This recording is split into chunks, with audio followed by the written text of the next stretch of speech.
Hello everybody, this is Brainchild42, and here is another addition to Odd Man Out. Today, I'm going to look at Neon Genesis Evangelion, a show which has not left me alone for, I'd say, about a year. Alright, let's get started. Neon Genesis Evangelion appears to be a show that people love to worship. So far, I feel like I'm still the odd man out. Half of you out there are expecting me to bash it, and the other half is expecting me to praise it. Well, sorry to disappoint, but it's not a why bash video. To this day, I have very strong feelings about this show. They're mixed feelings, but strong feelings nonetheless. I've been going through several emotional phases during the show, and a lot of these made me simultaneously love it and hate it. For starters, everyone knows who started it. Hideaki Anno. From what I hear, he was feeling very unwell when this was made. So on one hand, I'm happy for him that he made something out of it, but why he never sought external help is beyond me. Maybe there's an explanation for that, but I don't know what it is. For me, the things that I disliked most were the characters. Yes, I'm well aware that I'm going to receive flack about this, but please hear me out. Our main character is Shinji Ikari. He is a pussy.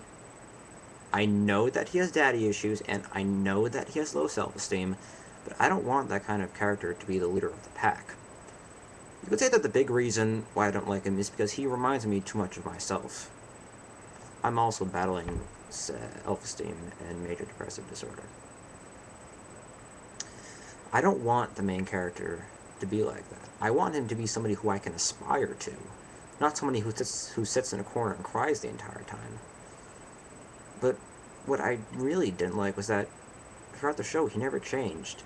It's like, yeah, in a few episodes, he grows some cojones, and you think he's gonna finally go there, he's gonna go there. Oh, never mind, he's back to being whiny again. Our leading lady is Asuka. She's a bitch. I have an extreme amount of disdain for this character. I try very hard not to think of her as jailbait. The one thing I can't stand is how she supposedly feels about Shinji. Apparently her mindset is, oh Shinji, I love you so much, but instead of telling you anything, I'm going to be as big of an uptight, bitchy drama queen as possible. Helga from Hey Arnold, anyone? Yeah, I know how tragic she's supposed to be. Hell, if she didn't act the way she did, I might actually feel sorry for her. But as it stands right now, I just can't.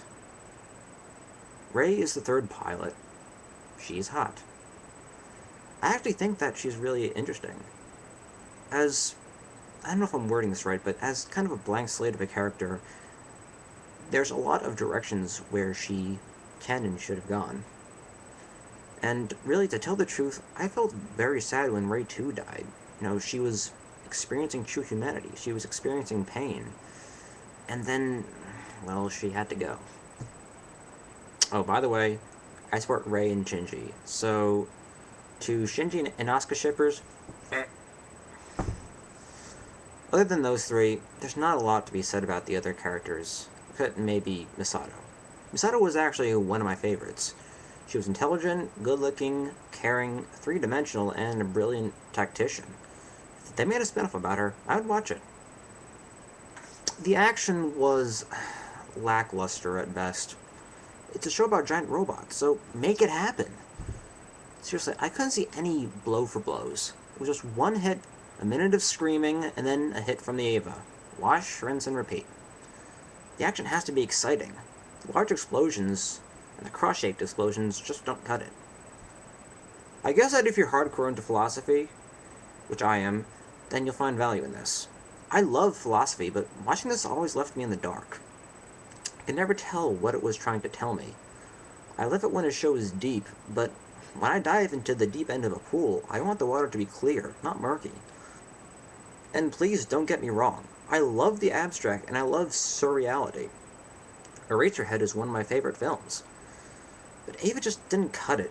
It was strange and surreal, but not in a satisfying way and a cool way like Revolutionary Girl Utena was. So, after all is said and done, where does this leave me? My final consensus is that Ava is kind of cool.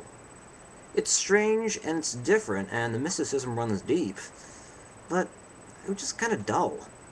It isn't something that I would go out of my way to watch again. And to all the Ava fans out there, I am well aware of what I have gotten myself into. Thank you for your time, everyone. I'll be back soon.